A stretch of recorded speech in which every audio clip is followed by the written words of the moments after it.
به ونتوكل عليه ونعوذ بالله من شرور أنفسنا ومن سيئات أعمالنا من يهده الله فلا مضل له ومن يضلله فلا هادي له ونشهد أن لا إله إلا الله وحده لا شريك له ونشهد أن سيدنا ونبينا ومولانا محمدا عبده ورسوله أما بعد فأعوذ بالله من الشيطان الرجيم بسم الله الرحمن الرحيم كل نفس ذائقة الموت وقال الله تبارك وتعالى في موضع آخر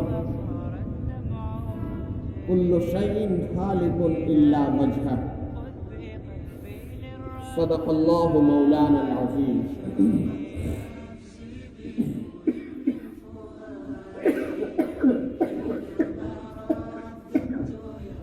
میرے محترم دوستوں اور عزیز قابل قدر بزرگوں،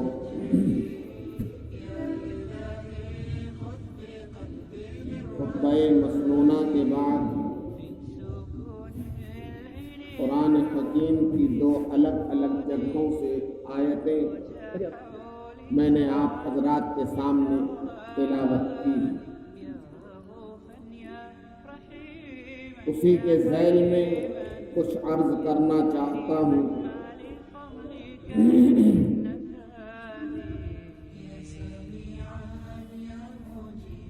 اور یہ گفتگو چونکہ بالکل الگ اور مختلف ہوگی،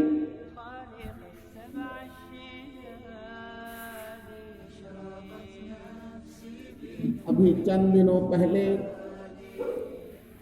لگاتار کئی میتوں میں جنازوں میں جانے کا موقع ملا۔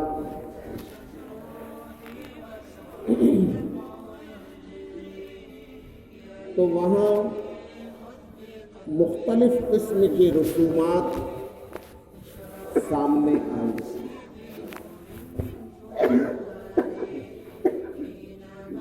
جانے والا رخصت ہو رہا ہے اور ہم اور آپ رسومات کے ادا کرنے میں اور ایسی رسومات جو بدعت ہیں، گمراہی ہیں اور اس سے گناہ بے لذت حاصل ہو رہا ہے۔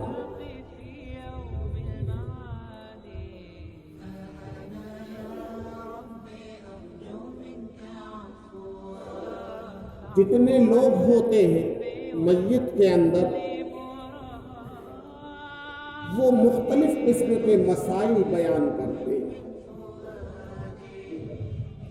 کوئی مسئلہ بیان کرتا ہے، کوئی مسئلہ بیان کرتا ہے، کوئی کچھ بتلاتا ہے، کوئی کچھ بتلاتا ہے، لیکن حقیقت سے اس کا کہیں سے کہیں تک کوئی تعلق نہیں ہوتا۔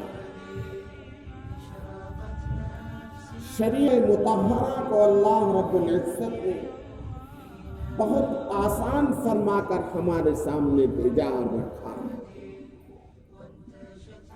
لیکن ہم نے آپ نے اس شریعت مطہرہ کو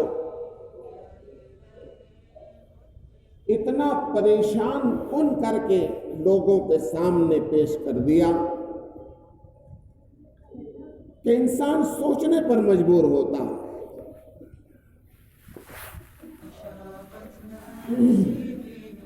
حالانکہ اگر انسان، ہم اور آپ چاہیں کہ اس مسئلے کو سنت کے مطابق پورا کر دیں تو بہت آسانی کے ساتھ وہ پورا ہو جاتا ہے، تکمیل کو پہنچ جاتا ہے۔ ایسی کوئی ضرورت اور ایسی کوئی پریشانی حائل نہیں ہوتی جس سے آدمی پریشانیوں میں مبتلا ہو جائے۔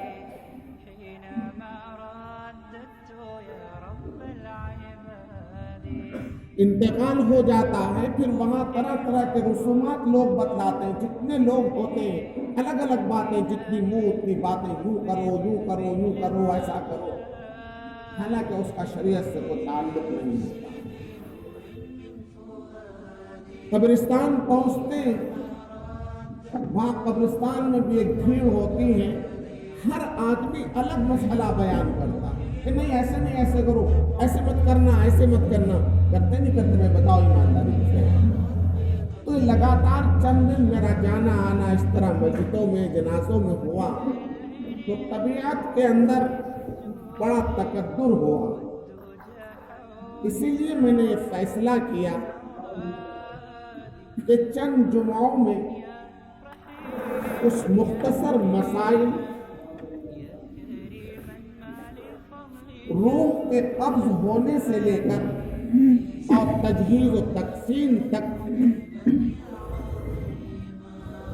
جو مسائل پیش آتے ہیں وہ کچھ آپ حضرات کے گوش گزار کر دیں تاکہ کام بھی ہو جائے، ثواب بھی ملے اور آپ حضرات کو اس کا علم بھی ہو. اس لیے کوئی بعض و تقریر آج مقصود نہیں ہے، صرف وہ چند مسائل تھوڑا تھوڑا کر کے آپ حضرات کے سامنے بیان کروں گا تاکہ آپ کو یاد ہو جائے، ذہن نشین ہو جائے. بعض و تقریر مقصود نہیں. یہ تو لوگ جمعے میں آتے اتنی تاخیر سے ہیں کہ افسوس ہوتا. حالانکہ اللہ رب العزت نے قرآن حکیم کے اندر ارشاد فرمایا یا ایھا الذین آمنوا اذا نودی للصلاۃ من یوم الجمعہ فاسعوا الی ذکر اللہ وذروا البیع. اللہ کے منادی کی ندا آپ کے کانوں کے پردوں سے ٹکرائے، فوراً آپ تمام کاروبار چھوڑ کر مسجدوں کی طرف دوڑ جاؤ. تمام کاروبار چھوڑ دو اور اللہ کے ذکر میں جا کر مسجد کے اندر لگ جاؤ. یہ تو جمعے کی حقیقت ہے. لیکن افسوس یہ ہوتا کہ جب تک خطبے کی اذان شروع نہ ہو تو ہم مسجد میں آنے کو تیار بھی نہیں ہیں.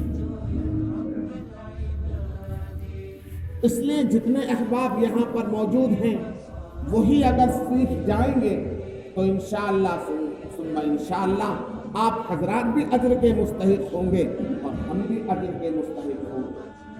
اس لیے جو مسائل میں اس وقت بیان کروں گا اس کو بہت غور کے ساتھ آپ حضرات سنیں اور اس کو اپنے ذہن میں رکھنے کی اور اس کو یاد رکھنے کی کوشش کریں. سب سے پہلا مسئلہ تو ہے کہ عام طور پر لوگ بیمار ہوتے ہیں اور پھر ان کی وہ کیفیت ہوتی ہے کہ ان کے جانے کا وقت قریب آ جاتا ہے یا اور کسی حادثے میں اس کو چوٹ پیٹ لگتی ہے اور اس کے جانے کا وقت قریب آ جاتا ہے. وہ جانے کا جو اس کا قریب ہوتا ہے وقت، جب اس کی آخری سانسیں چل رہی ہوتی ہیں اس وقت کو جاں کنی کا وقت یا نزع کا وقت کہتے ہیں. جاں کنی کا وقت یا نزع کا وقت اس کو کہتے ہیں جب اس کے اوپر موت کے آثار نمایاں ہونے لگے. عام طور پر موت کے آثار جب میت پر نمایاں ہوتے ہیں تو سب سے پہلے اس کی پتلیاں اوپر چڑھتی ہیں. یہ پہچان ہے. بہرحال جب اس کے نزع کا وقت ہو اور جاکنی کا وقت ہو، روح اس کے جسم سے پرواز کرنے والی ہو،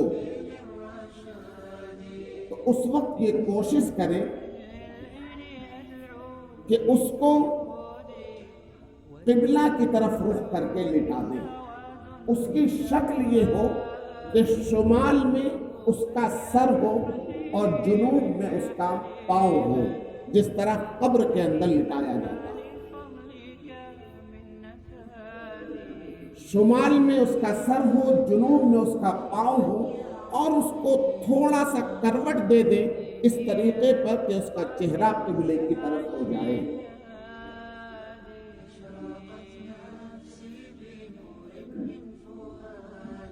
اگر ایسا نہیں ہے ممکن،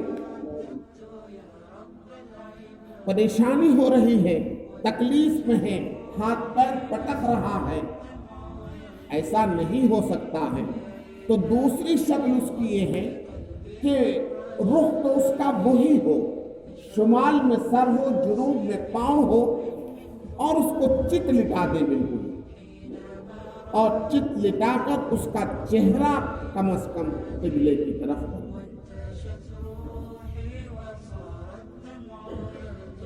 اور اگر کوئی جگہ ایسی ہے جہاں اس طرح سے لٹانا ممکن نہیں ہے، چھوٹی جگہ ہے، تنگ جگہ ہے،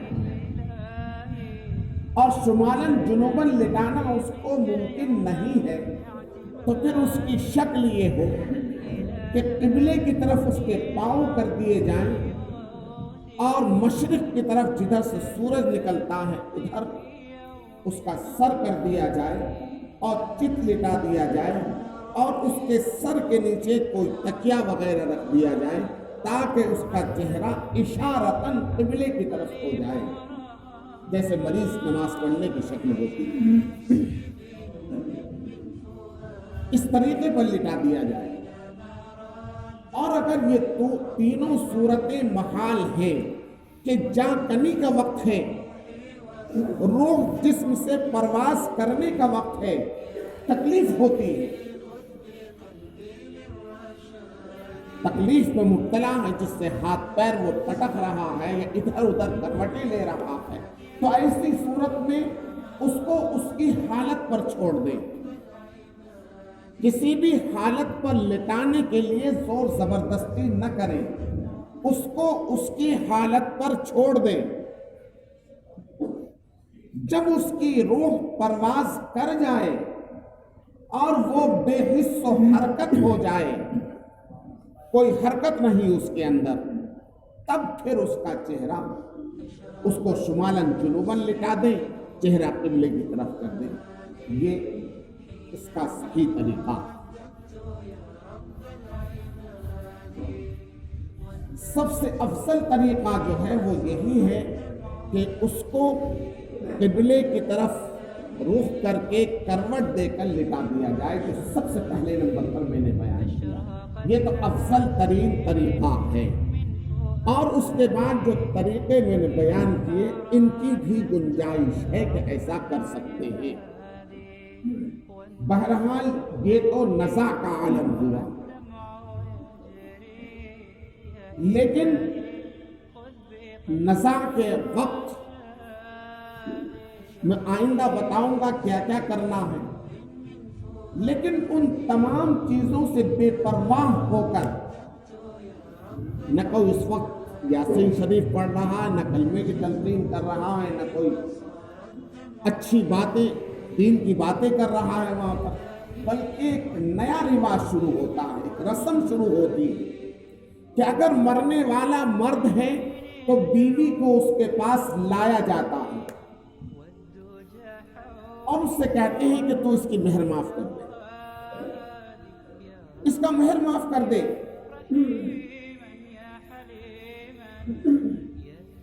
اللہ کے بندو، وہ نزع کے عالم میں ہے، اس کی روح اس کے جسم سے نکلنے کو تیار ہے، اور اس وقت کتنی تکلیف ہوتی ہے، کتنی تکلیف ہوتی ہے.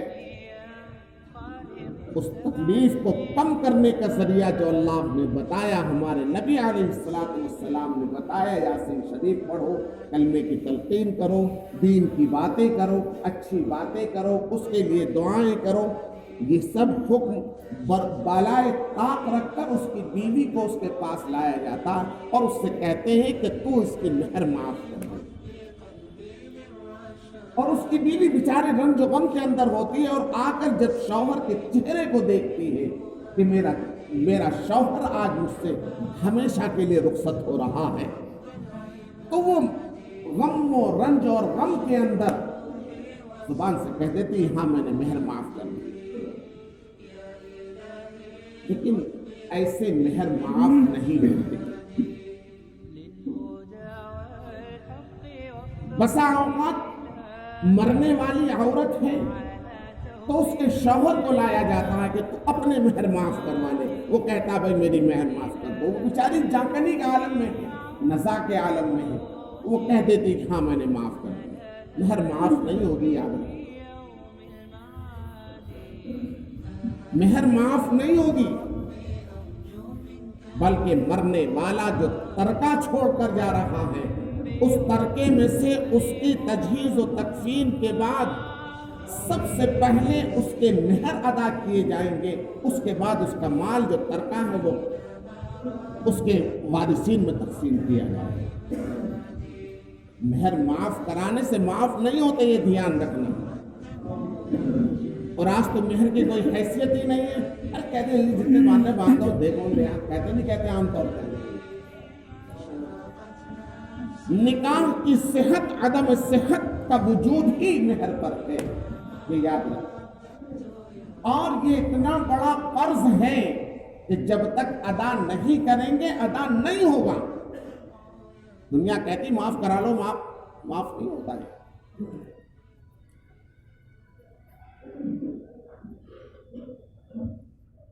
تو اس لیے اس نزا کے وقت, جاکنی کے وقت میت پر یہ ظلم نہ کرنا چاہیے کہ اس کی بیوی کو لا کر اس کے سامنے کھڑا کر دیا اور اس سے کہہ رہے معاف کرا لے بیوی سے.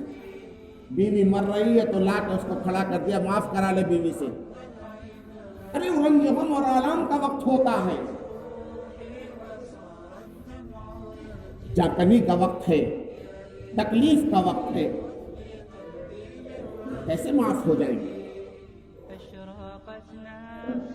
تو یہ حرکت نہ کرنی چاہیے. اس کو کتاب و سنت نے ظلم قرار دیا ہے مرنے والے پر, کہ اس پر ظلم ہے. اس لیے ایسی حرکت نہ کریں. مہر تو دینے سے ہی ادا ہوگی, ایسے ادا نہیں ہوگی. پھر دوسرا دستور اور رسم شروع ہوتی ہے کہ بھئی اس کی بیوی بچوں کو اس کے سامنے لاؤ, اس کا دم نکلنے والا ہے, آخری بار دیکھ لے گا, یہ ہوگا وہ ہوگا.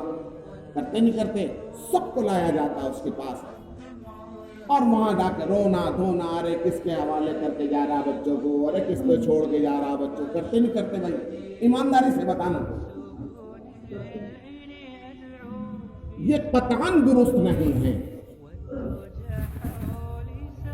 اگر مرنے والا یا مرنے والی خود اپنی زبان سے یہ بات کہے کہ میرے بچوں کو میرے سامنے لاؤ, یا مرنے والا ہے تو میری بیوی کو بھی میرے سامنے لاؤ, یا مرنے والی ہے تو وہ میرے شوہر کو میرے سامنے لاؤ, اگر وہ کہے تو سرسری طور پر جلدی سے لا کر دکھا کر ان کو الگ کر دینا چاہیے. یہ سنت طریقہ.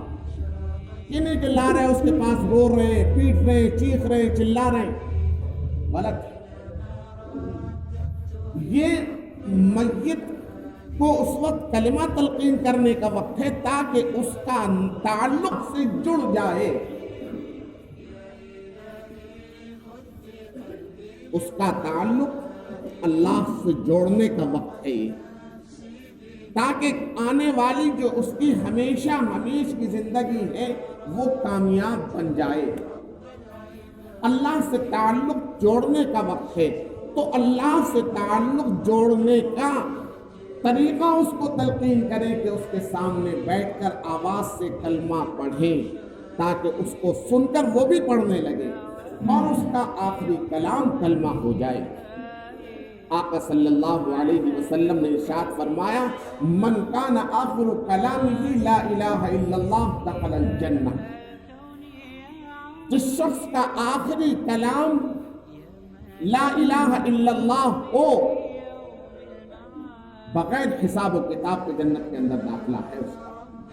تو اس کی آنے والی جو زندگی ہے اس کو بنانے اور سنوارنے کی کوشش کرنے کا وقت ہے کہ اس کو کلمہ تلقین کریں تاکہ وہ کلمہ پڑھ لے. کلمہ پڑھنے کا کہنا نہیں اس سے کہ کلمہ پڑھ کہنا نہیں ہے.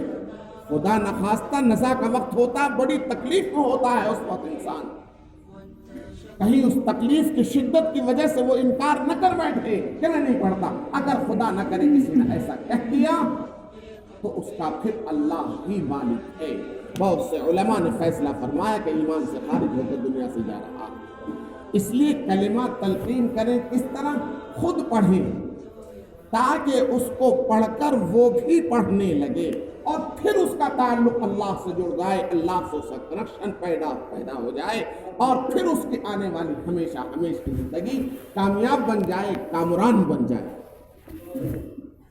یہ وہ طریقہ ہے جس کے بارے میں آقا صلی اللہ علیہ وسلم نے ارشاد فرمایا کہ یہ طریقے اختیار کرنے چاہیے تاکہ میت کا تعلق اور کنیکشن اللہ سے جڑ جائے. پھر واویلا شروع ہوتا ہے, روح پرواز کر گئی, میت انتقال ہو چکا, اب رونا دھونا شروع ہوتا. واویلا سینہ پیٹنا, سر پیٹنا اور میت کے اوپر گر کر رونا, اس کو چمٹ کر رونا. میرے عزیزو قطعاً اس کی حدیث کے اندر گنجائش نہیں ہے. بآواز بلند رونے کی ہی گنجائش نہیں ہے. جائے کہ چپٹ کر رویا جائے, کپڑے پھاڑے جائیں, بال نوچے جائیں, سینہ پیٹا جائے, قطعاً گنجائش نہیں ہے, حرام ہے.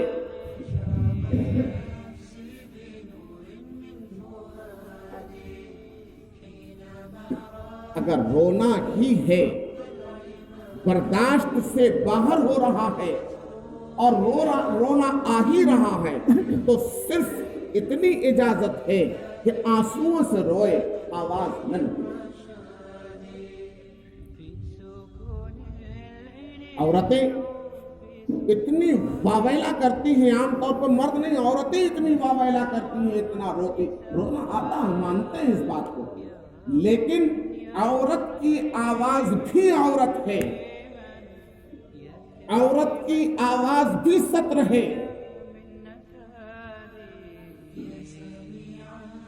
واویلا کرے گی, چیخے گی, چلائے گی, جو غیر محارم وہاں پر موجود ہیں ان کے کانوں تک اس کی آواز پہنچے گی. اس لیے ہر ممکن اس کی کوشش کریں, گھر کی عورتوں اور بچوں کو بھی اس کی تلقین کریں کہ واویلا نہ کریں. خاموشی کے ساتھ اگر رونا ہے مسجد سے تھوڑا دور ہٹ کر صرف آنسوؤں سے روئیں, آواز نہ نکلے. اللہ ہمیں آپ کو عمل کی توفیق نصیب فرمائے. وقت میں گنجائش نہیں ہے, بات چکے